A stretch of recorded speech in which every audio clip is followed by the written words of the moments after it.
A jeni qatë grupin 02? Cilët? Qata grupat që janë 02-sha, 0... Tia, sa vjeti kene? Unë i kam 11. 11 e të 11. Kush ka shtin qatë grup? Zhdy vëlloviq ku të cili prishet. Prishe? A poston a i herë atë? Po në ka i herë. Qka Vëllon ka i herë. Qka postoni? Fotosh. Qfar fotosh? Me të jetë bënd. Jo, a keni po që postojnë armë atë? Ja, është postoj. Në këtyre të armë ka i postoj se që sa një. Ata thonë se prindërit nuk ua kontrollojnë rrjetet e tyre sociale.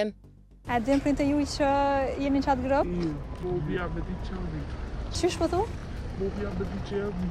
Nëjse se kuptojnë që a i grupi, që me di që janë dikpo për nashë sa një. Smurë e së më Mos ma këqyrë për snopin. Po ti për ko shumë grupe. Shumë grupe për Vështë që shenë në emrat do të dysha se... Ato nuk janë orë të vetë, i qesit pa valojë, i qesit a i qesit. Që janë normë të veta? Zi... I qatë a i këtë qështë. Ku që bu në rukmejnë në sene. Po që ka ndu më, sa në që që ke i shpjetaj. Alarmante është lehtësia me të cilën fëmijët kanë qasje në armë. Qyshi, një alti që kështë pustu e shet? Jo, A jenë teknik dëst? po, Cilën klas? në 10-ën. Aha, orë ma është e jotja? Po, pse? Ku e ke bleti, a e ke pas? Se po du me marrë një. Skënderaj ki. Ku ma sakt? Asoj bashkë mirë me të kalëzu se unë Prishtinë kum ble. Ata ka shi tyja, a je ka me dikën? Vetë, A ma dërgën numrin? s'ja di po gjoj vetë se ku du shko. Let po thu me mara, sa t'ka kushtu ty? A t'kan vetë për vjetë sa i ki kur e ke ble? Pas kësaj bisede, i mitur i ka fshirë ekipin e infiltruar të betimi për drejtësi në Snapchat. Kjo bisedë tregon lehtësinë e qytetarëve, madje edhe fëmijëve e adoleshentëve për të blerë armë.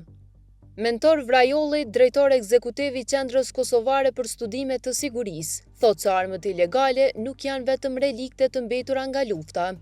Flitet 200-300 mijë armë ilegale, një farforme po flitet po ashtu që një pjesë e këtyre armëve nuk është se janë armë që kanë mbetë, po ka dhe armë të tilla që janë futur në treg, mbas edhe ka dilerë të ndryshëm të armëve, thotë në mënyrë vazhdueshme e operojnë në këtë tregti ilegale duke i pajisur qytetarët me armë ilegale.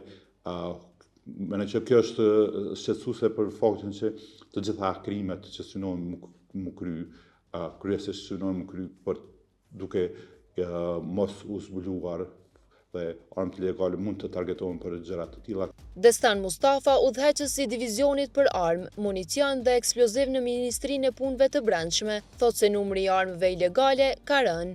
Me miratimin e ligjit për armë, me përcaktimin e rregullave të reja që janë leju mbajtjen posedimi i armës ilegale, kjo ka bërë që ai numër të bjerë gradualisht. Ka ende armë ilegale në dorë të qytetarëve, kemi pas një ligj për legalizimin e tyre vitin 2019. Si ligji i parë për këtë fushë ka rezultu mirë, ka pas dikon 2000 raste të dorëzuara, 2000 armë të dorëzuara, të cilat fatkeqësisht për disa çështje teknike ende i kemi në procedurë.